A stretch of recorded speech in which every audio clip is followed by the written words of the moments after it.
नौकरी पर है आपका हक, चलें लक्ष्य से लक्ष्य तक, बेरोजगारी से करने दो हाथ। लक्ष्य आ रहा है ऑनलाइन अपनी पूरी टीम के साथ। नमस्कार, सुनिए उप मुख्यमंत्री जी खास पेशकश में। मैं इस वक्त गांव चौटाला में हूं। चौटाला गांव की हम फिरनी का आपको पूरा हाल दिखाएंगे, किस तरीके से चौटाला की सड़कों का बुरा हाल है। दरअसल यही वो देश का गांव है जिसने एक साथ अब तक राजनीतिक तौर पर दर्जनों ऐसे किताबर कद के नेता दिए हैं। देश को प्रधानमंत्री और किसानों का मसीहा ताऊ देवीलाल भी इसी गांव ने दिया है। लेकिन जब जिक्र आता है डिप्टी सीएम का खुद का गांव है, लेकिन यहाँ पर भी अनदेखी लगातार जारी। हम आपको सड़कों का हाल दिखा रहे हैं। चौटाला गांव में जैसे ही आप प्रवेश करते हैं तो चारों तरफ की सड़कों का बुरा हाल है, जहाँ पर गठबंधन की सरकार इस बात की हामी भर रही है कि वो लगातार विकास करवा रही है, लेकिन ग्राउंड जीरो पर आपको दिखा रहे हैं कि कितना विकास अभी हुआ है। चौटाला के लोग लगातार मांग करते रहे हैं कि चौटाला गांव को उस पटल पर ले जाने की कोशिश की जाए ताकि हरियाणा के लिए एक आइडियल, एक आदर्श गांव का नमूना बन सके, ताकि लोग ताऊ देवीलाल के गांव को उस रूप में देख सकें। ये गांव की हम आपको आउटर साइड की फिरनी दिखा रहे हैं, जो कि आपको जंडवाला से और आसाखेड़ा से आकर जोड़ने का काम करती है और सही रूप से सिरसा के साथ कनेक्टिविटी भी यही रोड देता है।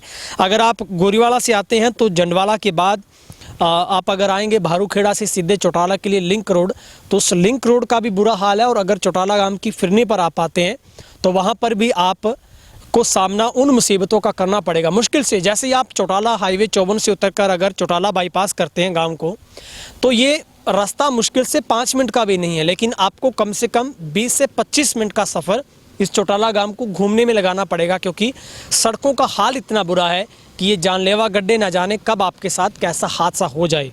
अगर ज़रा सी बारिश होती है तो यही वो इस सड़क है इस गांव की, जो एक तालाब में तब्दील हो जाती है, जहां से किसी का निकल पाना बहुत बड़ी मुश्किल होती है। लोगों को इस रास्ते को बंद करना पड़ता है, डाइवर्ट करके लोग यहाँ से इससे भी दूर का टर्न लेना पसंद करते हैं। तो निश्चित तौर पर डिप्टी सीएम साहब से ये बड़ा सवाल है कि आप उन्हें चौटाला गांव की तमाम उन सड़कों पर भी ख्याल देना चाहिए, ताकि चौटाला के लोगों को भी दिक्कतों का सामना नहीं करना पड़े।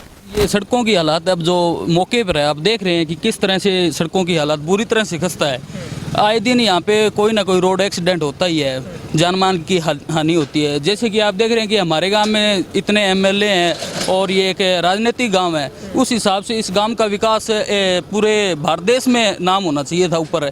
लेकिन जो आप हालात देख रहे हैं, इतनी खस्ता हालत भी, इससे अच्छा तो पड़ोसी गांव के जो गांव है उनकी सड़कें और वो भी अच्छी है।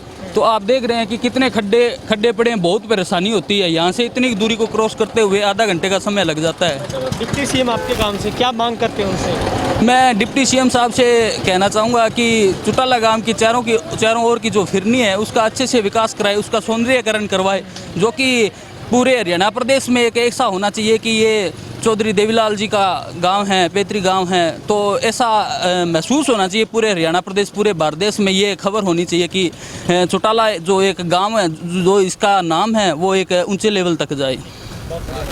चौटाला की तमाम सड़कों की हमने आपको तस्वीरें लगातार दिखाई है, और इस खास कार्यक्रम में सुनिए डिप्टी सीएम साहब से हमारी यही इस वीडियो के माध्यम से अपील है कि चौटाला गांव को एक उस फलक पर ले जाने की कवायद शुरू होनी चाहिए, ताकि हरियाणा के लोग एक बड़ी शान के साथ गांव चौटाला को देख सकें। चौटाला से कैमरा पर्सन हेमराज बेट के साथ गुरविंदर पन्नू, तेज हरियाणा।